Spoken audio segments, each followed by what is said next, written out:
Hello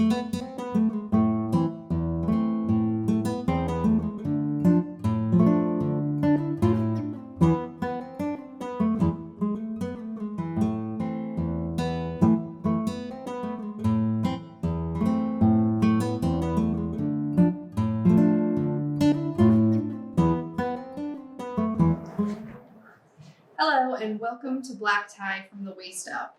I'm Nicole, the curator of exhibitions and collections here at the Harwood Museum of Art, and joining me is Gustavo Victor Goler, the guest curator for the exhibition that will be hosting a walkthrough this evening, Las Santeras Images of Faith and Folklore.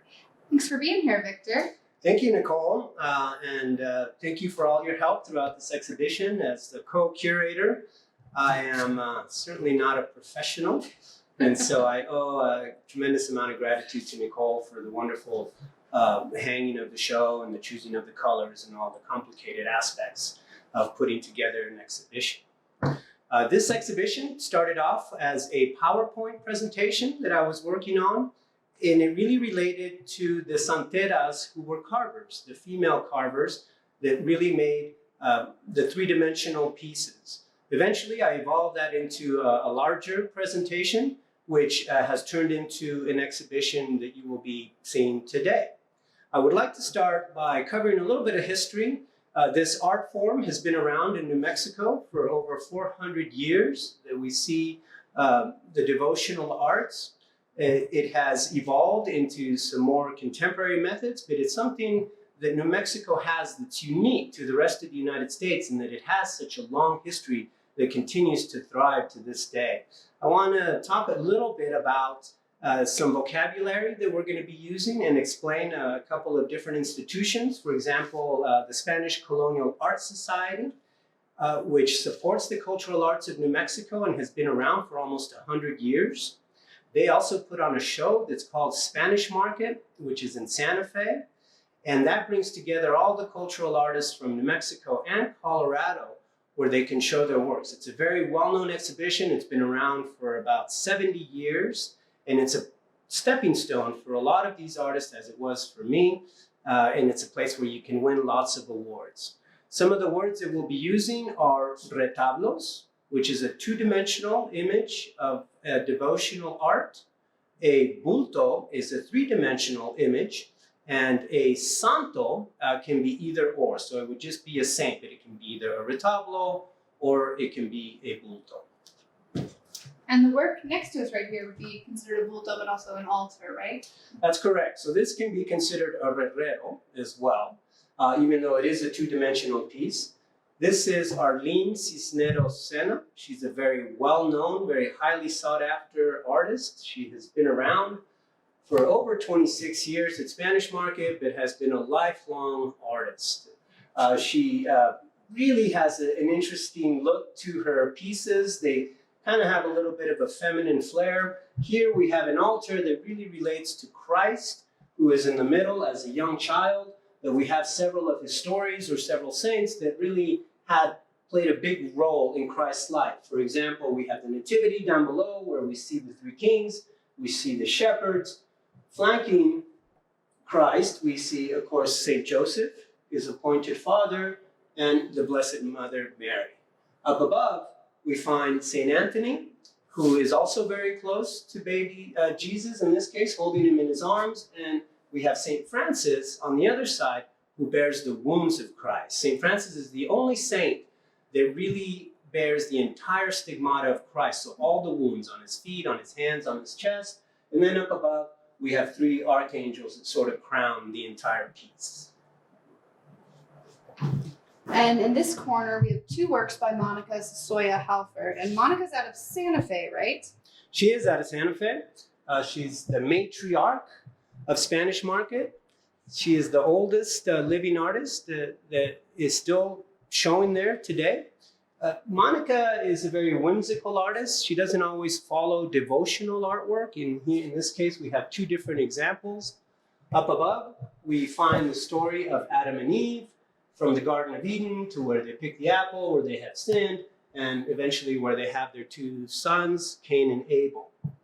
Down below, we see a box that was painted by Monica. Monica painted on a lot of different things. She used as a canvas, so chairs, benches, boxes. In this case, we just have a very decorative box. It has no real religious theme to it, but it just has sort of a whimsical idea of her playing around with her own creativity. A wonderful lady who has been around for a very, very long time. And then next, a very whimsical work by one of our own, Lydia Garcia, is actually at the house. Correct. She's out of Rancho Taos, which is just south of here. Lydia is a Taos treasure. Much like Monica, she has been around for a long time, is not producing as much these days, but really painted also on a lot of different things. So her canvases were once again doors, benches, chairs, and you can find her work all over museums here in the Taos area in particular, but she was so prolific that a lot of people have bought her work. This is a really nice nativity with lots of animals and lots of angels, which is something that's very representative of her work. She always used those sort of symbolisms within her work. And this is a very nice, four rosette panel, and it's very colorful, very nicely done. And this work, this artist comes from a family of artists, correct? Anita Romero Jones is sister with another artist in this exhibition, Marie Romero Cash. Right. And so Anita Romero Jones is one of our deceased artists. She comes from a family of tinsmiths, which we can see the influence in this piece where she has framed. This is an altar. Okay, so this would really be a rareto because we see a combination of three-dimensional work and two-dimensional work. We have here a style that she uses that's very interesting because she paints on tin, and that's something that's kind of rare. You don't always see that. It's not supposed to work very well. It's like oil and water. It doesn't really always mix. But in this case, she combined all her talents, which included the carving, the painting, and the tinsmithing. We have in the center a Virgin Mary that is crowned. This means that she's enthroned, that she's already in heaven. To the left and to the right of her are two other images of the Virgin Mary. One is Our Lady of Sorrows. The other is Our Lady of Guadalupe. And on the top, we have a Saint Michael and a Saint Raphael, who are archangels that are sort of flanking her. And next to Anita is our great teacher. Rosina López de Short taught many of the artists in this exhibition and many other artists involved in the Santos tradition, right, Victor? That is correct. She has been a lifelong art teacher, and she has taught a lot of Spanish market artists, some that are here in this exhibition, but many santeros and other santeras, lots of kids throughout her extensive career. Here we have a relief carving of Our Lady of Guadalupe with a nice kind of copper smithing little technique that around her halo and her crown, and just a very straightforward little Guadalupe, really nice little piece. And then Tomasita has these lovely tiny treasures with such great little hidden tidbits, including the Santiago, who is a tiny cactus needle for a sword. So Tomasita is our miniature artist, and that's why we have three of her pieces here, because they are tiny, tiny. She has been around for a long time. She is from Las Cruces. She's well known in her area. She has also been an educator that has extended her talents to teaching children and really has pushed forward the art form in the southern part of this state. Here we have the St. James the Greater, as Nicole pointed out, also known as Santiago. We have a tiny, tiny Guadalupe that's barely an inch tall inside of a nicho. And then here we have another theme of Adam and Eve that's completely carved inside this cross. Tomasita has been around Spanish market for about 29 years. So she's really done a lot of work in her lifetime and continues to be very prolific. And we should point out the artists in this exhibition range from southern Colorado down to Las Cruces.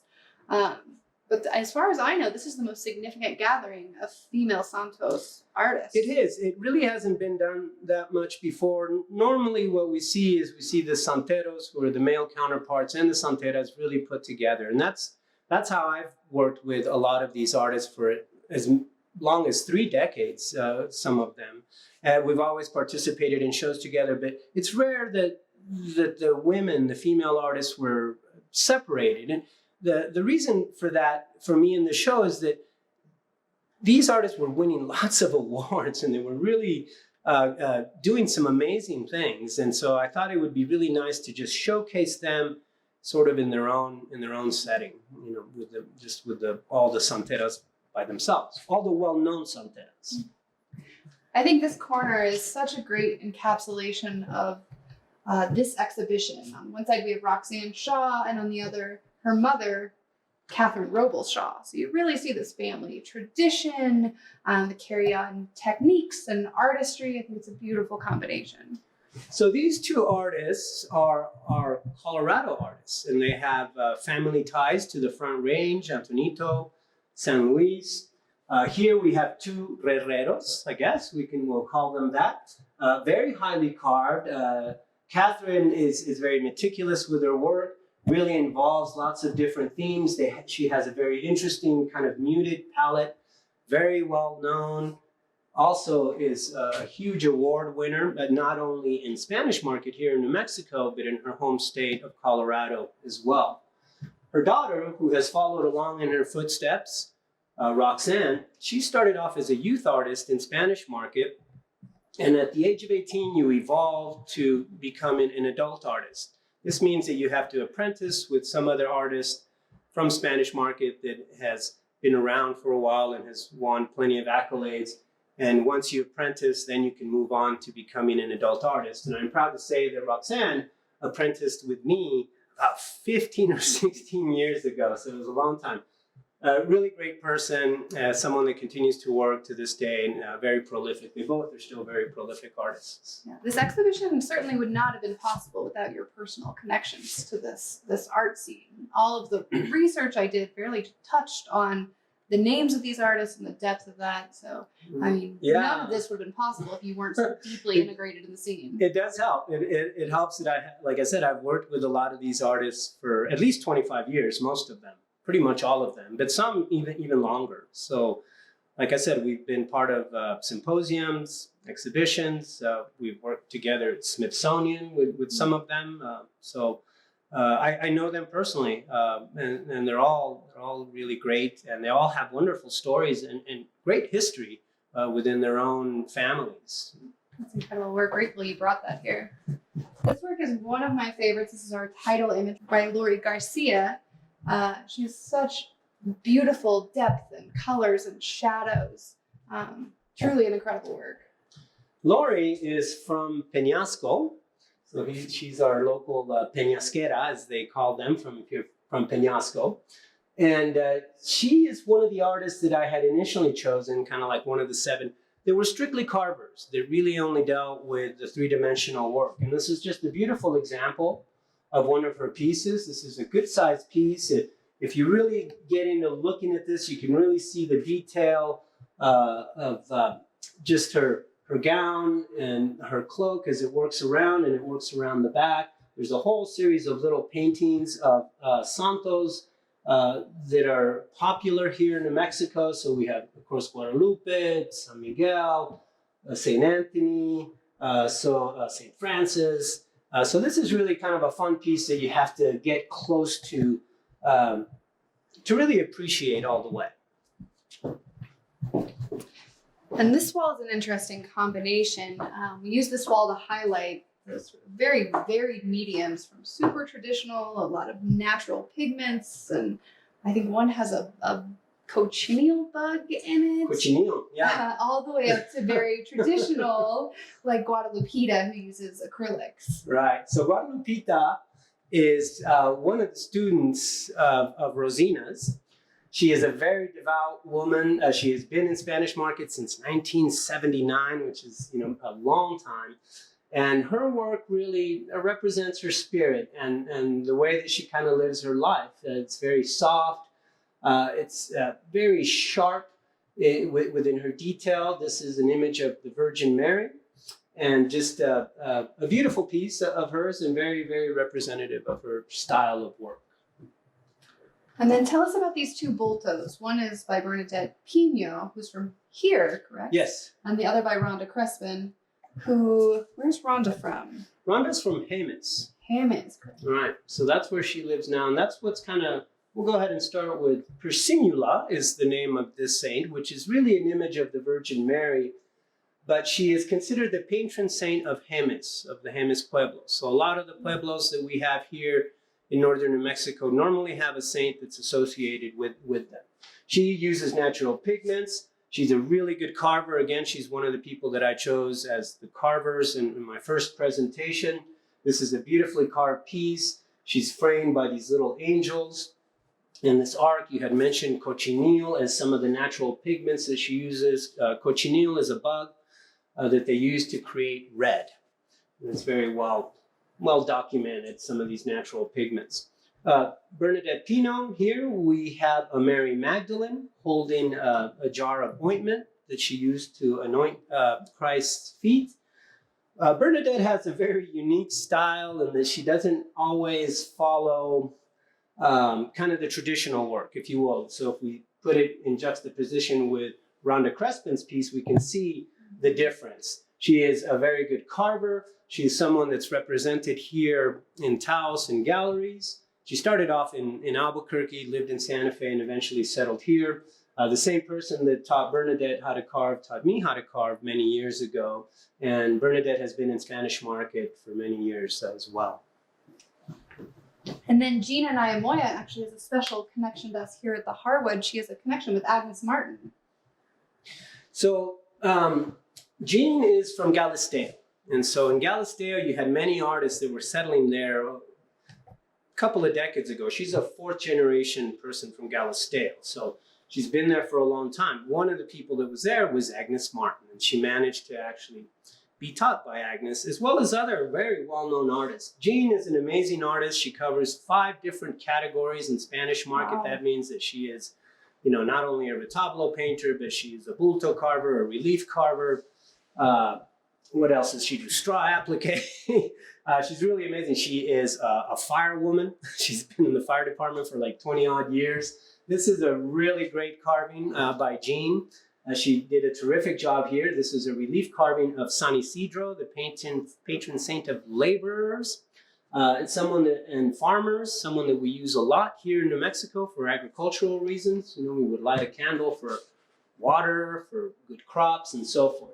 The carving here, if you understand carving, is actually quite difficult to do. To create the perspective and the depth that she has in about 1.5 inches of thickness is really quite amazing. This was an award-winning piece. I believe it won the Archbishop's Award, which is a pretty big award at Spanish Market. She has won many awards there, but also the Governor's Award, Lifetime Achievement Award. So she's been really recognized throughout the state quite a bit.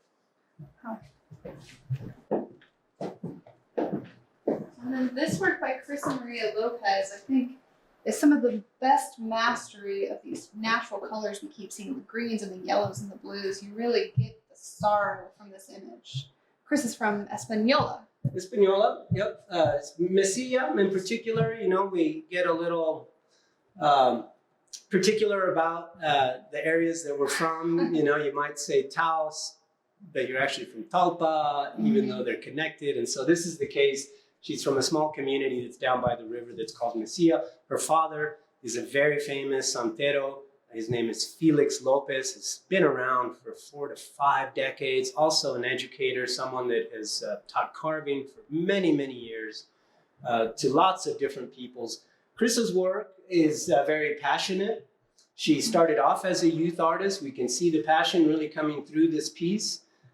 She really takes good care of just her style and in the way that she lays down her color. I've had the opportunity to work with Krissa for many years. We were even involved in a Smithsonian symposium that actually traveled the United States and went on to Puerto Rico and stuff. So that was really cool. Yeah. Really nice person, again, has been around in Spanish Market for many, many years and continues to do quite a bit of work. And the last work in this room is certainly going to be a showstopper. This car is by Marie Romero Cash. So Marie has also been around for a long time. This is one of the artists that I've worked with for over 3 decades. Marie considers herself more of an artist than she does a santera. When I was going around interviewing a lot of these artists, I would ask them, do you consider yourself a santera or do you consider yourself an artist? Some consider themselves both. Others who are very dedicated to their devotional work really consider themselves santeras. Marie's kind of a little bit more all over the place, so she considers herself an artist, sometimes a folk artist. This is a piece that's representative of our lowrider culture here in New Mexico. So it's really just kind of a statement in our way of life here that you find. So there you have a couple with tattoos, sitting in a could be a lowrider, convertible. It does represent some devotional art, which you might always find in lowriders anyway. We have a Guadalupe that's on the hood, a Sacred Heart with wings that's in the back. This is a piece that you really have to walk all the way around to really appreciate. And this is one of her really nice carvings that she does. Again, she's not a detailed carver, very folky in her style. But she creates a lot of impact with her work. Very colorful, very bright stuff. And this integration of pop culture, of visual culture, is that something you're seeing with some of the newer santeras? So yes, this is a direction that's kind of been going on for a while. So you can really take it back, pretty far. But in the past decade, I'm going to say a lot of people have really evolved with their work to create more social and political commentary with their work. And it's something that's just natural that happens with artists. Not that you get into commentary, but the work eventually with time evolves and you start to represent things that you are accustomed to that are near you. And so this is just a great example of heading in that direction. Sorry.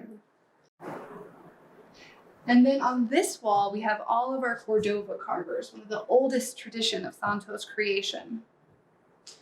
The Cordova carvers really started around the turn of the 20th century. It was started with Jose Dolores López, who was the first of the family members, and it moved on to George López, which was his son, who became a very prolific artist and very well known. His works can be found in Smithsonian.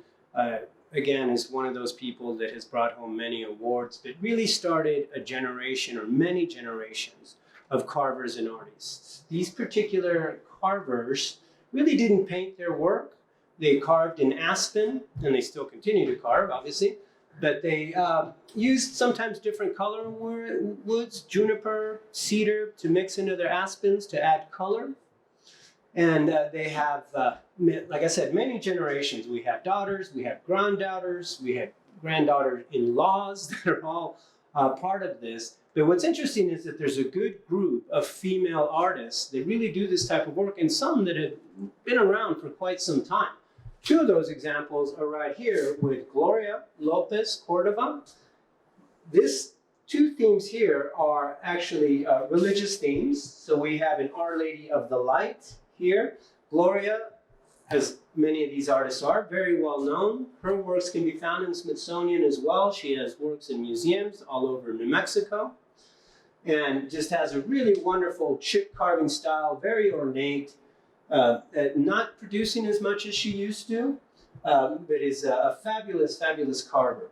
Her cousin, who is Sabinita López Ortiz, here we see Adam and Eve hiding in the garden, which is something that you don't normally see. But an Old Testament thing, Sabinita, along the same ways of Gloria, she has been around for a long time. Her work can also be found in Smithsonian, and she has works across museums. She's still a little bit more active, has been in Spanish market for over 30 years. Just a couple of years ago, she was still winning awards and still producing quite a bit of work.